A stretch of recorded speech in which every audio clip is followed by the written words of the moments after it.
Salut, c'est Léo. Ça dit quoi? Parfois, c'est oui, dès le premier message. D'autres fois, dès le premier regard. Oui aux vraies rencontres. Oui aux belles rencontres.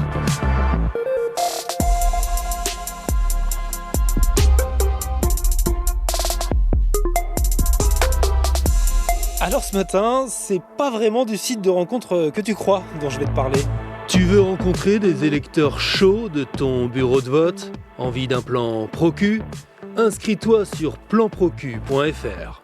Et en fait, ce site de rencontre démocratique, c'est très sérieux parce qu'à 18 jours maintenant des élections législatives anticipées qui vont se jouer au tout début des grandes vacances, les 30 juin et 7 juillet prochains, il propose de mettre en relation des personnes comme Marine qui l'avait déjà utilisé pour les européennes. Elle ne pourra pas voter le 30 juin et cherche quelqu'un qui pourra le faire à sa place. C'est vraiment essentiel que les gens puissent se mobiliser et que du coup on puisse les uns les autres s'entraider. Planprocu.fr s'adresse à tous et depuis l'annonce de la dissolution de l'Assemblée nationale, essaye de mobiliser les abstentionnistes des européennes sur les réseaux sociaux, surtout les jeunes. Plus de 60% des moins de 34 ans n'ont pas voté. Depuis dimanche soir, on doit être à plus de 200 000 connexions. Elle, c'est Clémence Penn, la coprésidente de l'association à voter derrière cette initiative. Et on a déjà des milliers de matchs en attente. Les gens sont pris au dépourvu et qui doivent s'organiser. Donc, il y a un intérêt et puis il y a aussi une forme de panique. Alors pour mettre en place des procurations, il y a aussi les partis qui proposent leur propre site de rencontre. Et si jamais tu n'en as pas besoin parce que tu connais la personne qui va voter pour toi, il est toujours conseillé de faire ta demande sur procuration.gouv.fr puis de la valider dans un commissariat. Et tout ça le plus tôt possible pour qu'elle soit bien prise en compte à temps avant le premier tour des législatives anticipées. Je te le rappelle, le 30 juin. Bon, un petit dernier mot Oui. pour les sites de rencontre, l'amour, Paris, Fashion Week. L'amour, suivez pas trop votre cœur, aussi très bien votre tête, parce que si tu penses avec ton cœur, tu te fais briser le cœur. Donc, Waouh. Il y en a qui vivent un vrai chagrin d'amour ce matin. Nous avons besoin d'une alliance avec le Rassemblement national. Ce sont les dirigeants du parti Les Républicains avec ce ralliement de leur président Éric Ciotti avec le RN. Et maintenant, on se demande ce que va nous réserver ce mercredi parce que depuis 3 jours, c'est un peu comme un multiplex de Ligue 1. Je dissous donc ce soir l'Assemblée nationale. Nous y sommes prêts. Une bannière Front Populaire. On va pas refaire la NUPES, là. Avec le Rassemblement national. C'est misérable. Au programme pour cette 3e journée de campagne, donc, la conférence de presse d'Emmanuel Macron, qui était au départ prévue hier, et les tractations toujours à gauche après la promesse d'une union. Elle doit se mettre d'accord sur un programme. Oh putain, c'est House of Cards.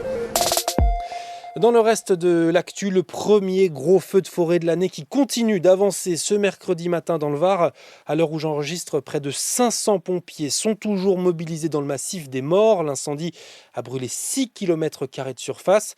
Je t'en parlais hier, un jeune homme de 19 ans est mort après un refus d'obtempérer à Cherbourg. La policière qui l'a tué est désormais mise en examen pour homicide volontaire, soupçonné d'avoir tiré alors que le suspect était sorti du véhicule et prenait la fuite à pied.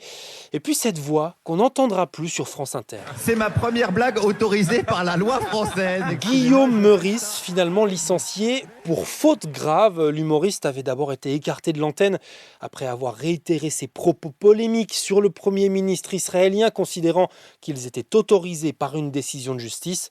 La PDG de Radio France, elle estime de son côté qu'il a détourné cette décision pour ignorer l'avertissement qu'il avait déjà reçu et faire preuve donc, dit-elle, de déloyauté répétée. Et sinon, est-ce que tu reconnais cette ligne de basse ? Je te la fais réécouter ce matin parce qu'on a appris cette nuit la mort de Françoise Hardy à l'âge de 80 ans. Star des années yéyé, les années 60, forcément, ton grand-père était fan. C'est le temps de l'amour, le temps des copains et de l'aventure. Bon, en fait, pas que ton grand-père, hein. C'est le temps de l'amour, le temps des copains et de l'aventure. Avec cette reprise de Bon Entendeur, preuve une fois de plus que Françoise Hardy fait partie du patrimoine français et qu'elle a su traverser les époques.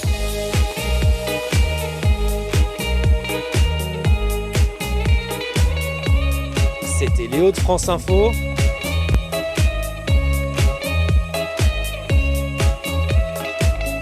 Allez, ciao. T'as le cœur brisé en fait. Non, pas du tout, je le vis hyper bien. Non, la vie de ma mère, je suis trop heureuse.